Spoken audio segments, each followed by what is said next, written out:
Hey everyone, ready for another deep dive? Today we're looking at climate change and how it's impacting food security. We've got this fascinating blog post from Vicky Studio, plus a ton of comments. It's wild, really. We've got hard science predictions, people freaking out, even someone suggesting we just move farms to space. It's amazing, isn't it, how a single blog post can be like a microcosm of how people are processing this whole climate thing. Global crisis, yeah, but it also feels so personal for everyone, when you think about food. Absolutely. So, got to start with the big news, right? The European Union's Copernicus Climate Change Service, their report, they're saying 2024 is going to be the hottest year ever recorded, like way hotter, Yeah. exceeding pre-industrial levels by over 1.55 degrees Celsius. Yeah, that's a huge jump. And it's not just numbers. This means real consequences. Remember that shrinking Arctic and Antarctic sea ice the blog talked about? That directly leads to more intense crazy weather. Heat waves, droughts, floods, hurricanes, the whole works. Right? And that messes everything up. Global supply chains, agriculture especially, Yeah. food gets more expensive, harder to get for everyone. Exactly. Okay, so that's the scary backdrop. Then the blog gets into how climate change and food security are like totally intertwined. Yeah. And everyone's worried. Governments, scientists, farmers, you name it. And for good reason.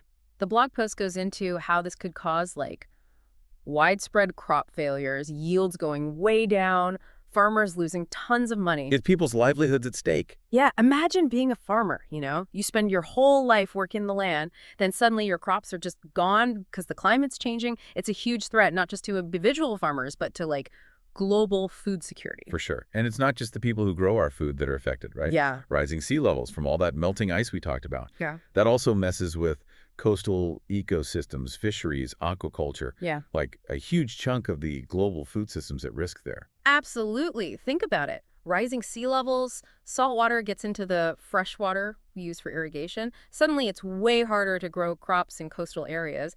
And then you add in more frequent storms, harsher storms, food system, especially in places that depend on seafood. So we've got these dire predictions, then we dive into the comments section of the blog. And it's kind of amazing, seeing how people are reacting to all this. We've got Paige, they're cautiously optimistic, talking about how maybe collective action and sustainable solutions can make a difference. Right. Paige's comment brings up a really important point. The power of people actually doing something. Things are bad, yeah, but there's this growing movement for sustainable living individually on a larger scale, too. It's not all doom and gloom. But then you've got Diana, she's way more pessimistic, convinced we're already past the point of no return. Yeah. And honestly, given the scale of the problem, I can kind of see where she's coming from. Yeah, Diana's skepticism is understandable. It's easy to feel totally overwhelmed by climate change? It's this huge thing, and global action is so slow. But I think what's important to remember is that every little thing we do to fight climate change helps. Even small changes can have a ripple effect. Like being more careful about where our food comes from, supporting sustainable agriculture, even just wasting less food. Exactly. And you see this back and forth in the comments between hope and despair. Kevin, for example, they jump right in and challenge Diana's pessimism. Oh yeah, Kevin. They make a big deal about cutting greenhouse gas emissions. Even if it feels small, they say giving up completely is not an option. And I think that's crucial. Yeah, individual actions might seem tiny compared to this global crisis, but they all add up. It's about changing how we think, inspiring change at every level. Then we have Holden. They come in with a much more structured approach. They're advocating for what they call a trifecta approach. Oh, Holden's comment, that's a good one. They're talking about this combination of reducing emissions, improving agricultural practices, and investing in infrastructure that can handle climate change. Attacking the problem from all sides. Okay, break that down for me. Yeah. What do they mean by improved agricultural practices? Sounds a bit vague. Good question. They're probably talking about shifting to farming methods that are more sustainable, right? Stuff that prioritizes healthy soil, using less water, and not relying so much on chemicals. So like using crops that can handle droughts, not tilling the soil as much, using integrated pest management, things like that. Exactly. And when they talk about climate resilient infrastructure, it's about building things that can stand up to the impacts of climate change. Give me an example. What kind of things? Sure, things like irrigation systems that are more efficient and can adapt to changes in water availability, or early warning systems for extreme weather so people can prepare, or storage facilities that protect harvests from floods and storms, stuff like that. It sounds like Holden's pushing for a really proactive, multi-pronged strategy here. It's not just about adapting to what's happening, but also trying to reduce the severity of those changes in the first place. Exactly. It's an approach that recognizes how complex the problem is. We can't just address the symptoms, we've got to tackle the root cause too, reduce emissions, and deal with the consequences. That's the only way to make sure our food system can survive all this.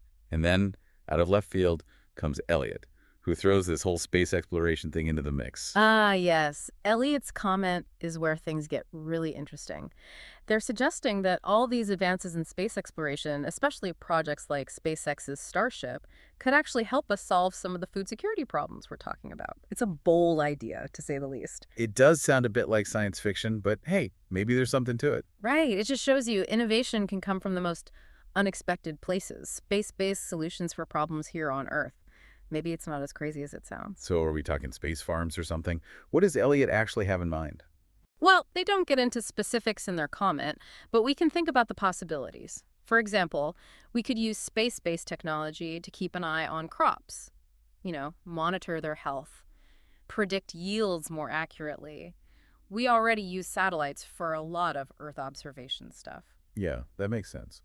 Maybe space exploration could help us develop even better tools for managing food production back here on Earth. Exactly. And then there's the possibility of developing closed-loop agricultural systems in space, like self-sustaining farms up there. That could teach us a lot about sustainable food production in harsh environments, which could be super valuable down here as the climate changes. Okay, so even if we're not all moving to Mars anytime soon, the technology and knowledge we gain from space exploration could actually help us fix problems back home. Exactly. It's all about thinking outside the box and recognizing the connections between things that seem totally separate. Who would have thought space exploration and agriculture would be linked? It's a great example of how sometimes the most unexpected solutions are the best ones. And it's clear from all these comments that people are really thinking about this issue. There are a lot of different opinions on how to tackle the problem, but one thing everyone seems to agree on is that we need to do something, and fast. You're absolutely right. Optimistic or pessimistic, everyone gets that this is a serious issue. The question is, what are we going to do about it? That's a great question, and one we're going to keep digging into as we continue this deep dive. Going through this blog and all these comments, it really highlights this kind of fundamental tension right at the heart of this whole climate and food thing. Ooh, I love a good tension. Spill the tea. Well, think about it. On the one hand, you have this undeniable reality. Climate change is happening. It's a huge threat to how we're going to feed ourselves in the future. Like, no escaping that. Nope, definitely not. The science is clear on that. But on the other hand, you see this amazing human capacity for resilience, for innovation. Like, even when things look really bad, we're always trying to find solutions. Think about those comments. Paige's hope, Kevin's determination, Holden's practical approach, even Elliot with their wild space ideas. It's like we recognize the problem, but we're also desperately scrambling for ways to fix it. Exactly. And that tension, that push and pull, that's what we need to hold on to. The danger isn't just ignoring the problem, it's giving in to despair. Got to find that balance between realism and hope. So if we just give up, then the worst case scenario is basically guaranteed, right? Exactly. But if we can maintain that sense of urgency, that fire under our butts, while also believing that things can change for the better, that's how real progress happens. Okay, but how do we actually strike that balance? What does all this mean for our listeners, for people who want to make a difference? What can they actually do? It starts with understanding just how complex this whole issue is. There's no one magic solution, no silver bullet. It's going to take individuals, communities, governments, industries, everyone working together. So what can people do? It's easy to feel totally overwhelmed, like one person can't change anything. True, individual actions might seem small, but they create this collective force, like, for one, we can all be more conscious about what we're consuming. Like being aware of where our food comes from, choosing more sustainable Well, options. supporting local farmers, reducing food waste, maybe eating more plant-based meals. And don't underestimate the power of actually speaking up. Like talking about these issues, demanding change from our leaders. Absolutely. Have those conversations, contact your representatives, support organizations that are fighting for sustainable solutions. Remember, big policy changes, systemic shifts, that's what's going to make a real difference in the long run. So it's about individual choices, AD pushing for change at a bigger level. Got it. Got it. But are there any, bigger picture solutions that give you hope? Oh, definitely. There's a lot of exciting stuff happening in agricultural technology. For example, vertical farming and controlled environment agriculture. Those have the potential to produce way more food with fewer resources. Wait, vertical farming, what is that? Sounds futuristic. It's becoming a reality. Basically, picture skyscrapers, but for growing food. These indoor farms, crops are grown in stacked layers, often using hydroponics or aeroponics. Like buildings that are just farms. Exactly. They can produce food year-round no matter the weather, and they need way less water and land than traditional farms. Wow, that's super efficient. Are there any downsides? Well, the upfront costs can be pretty high, and there are concerns about energy use, especially for the lights, but researchers are working on making them more energy efficient. So still some kinks to work out, but it seems like it could be a real game changer. Definitely. And there are other cool innovations too. Precision agriculture, where you use data and tech to optimize everything about how crops are grown, and gene editing, which can make crops more resilient to climate change. It seems like there's this whole wave of new technology coming, specifically aimed at making sure we can still produce food as the climate changes. But what about, like, the ethical side of some of these solutions? Oh, that's a super important point. We have to carefully consider the potential impacts of any new technology, whether it's gene editing or huge vertical farms. Transparency, open discussions, rigorous safety testing, all of that is crucial. Sounds like a lot of potential, but also a lot of responsibility. Exactly. This deep dive has really shown us that. We've seen the hard realities of climate change, how much anxiety it's causing, and how many different opinions there are on what to do about it. But even with all that, there's also so much ingenuity, so much willingness to try new things, this real determination to find solutions. And that's what we need to focus on. The future isn't set in stone. What we Yeah. do now, individually and collectively, is what's going to determine how things turn out. Well, as we move into the final part of this deep dive, what's the main takeaway you want to leave our listeners with? I would say this. Stay informed, stay engaged, and stay hopeful. Even with a warming world, there's still so much we can do. There's still potential for amazing innovations and for creating a future where everyone has enough food. Wow, so much to take in, right? From like melting ice caps to farms in space. Yeah. And it all comes back to this. How do we keep food on the table as the planet gets hotter? It's been quite a journey through this blog post and all those comments, hasn't it? But it all leads to this really important question. How can we understand how serious this climate threat is, but still stay hopeful and take action? It's tough, right? Because you don't want to be paralyzed by fear and do nothing, but just being optimistic won't solve the problem either. Exactly. Gotta have both. We have to be realistic about climate change and what it means for food. Like, no sugarcoating it. There are big challenges ahead. But we also can't forget about all the amazing things humans can do, our ability to come up with new ideas, to innovate, that drive to solve problems even when things seem impossible. Think about those comments again. Paige, they saw hope in collective action, in sustainable solutions. Kevin, they emphasized how important it is for everyone to do their part, no matter how small, to reduce emissions.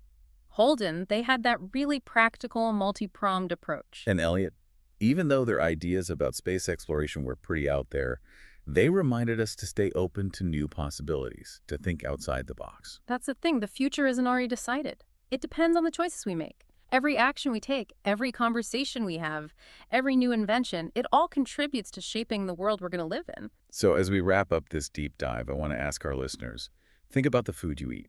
Where does it come from? How was it produced? Are there choices you can make to support a more sustainable food system? And beyond those individual choices, think about how you can push for bigger changes.